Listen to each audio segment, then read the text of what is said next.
Have you ever watched a spooky movie that sent chills down your spine, the kind that's creepy but strangely fascinating? That's when the word macabre perfectly fits the mood. The word macabre is pronounced macabre.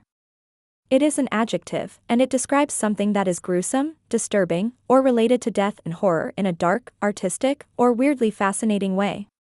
Let's make it simple. If something makes you feel both scared and intrigued, like a ghost story, a haunted painting, or a Halloween tale, that's macabre. Some synonyms for macabre include gruesome, ghastly, grim, morbid, and gory. Antonyms, or words with opposite meanings, would be pleasant, beautiful, charming, or delightful.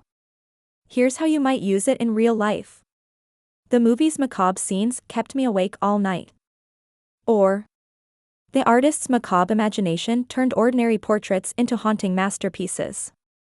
Interestingly, macabre comes from the French phrase danse macabre, meaning dance of death.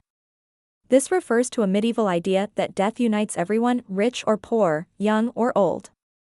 So, when you hear a macabre, think of something dark, eerie, and deeply mysterious, yet strangely artistic. Let's picture a modern example. Imagine a Halloween party full of skeleton decorations, gothic music, and flickering candles. That whole vibe?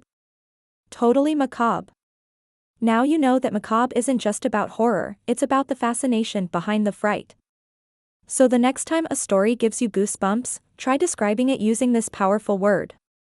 Keep learning new and interesting words, and keep growing your vocabulary with Thesaurus Thrive.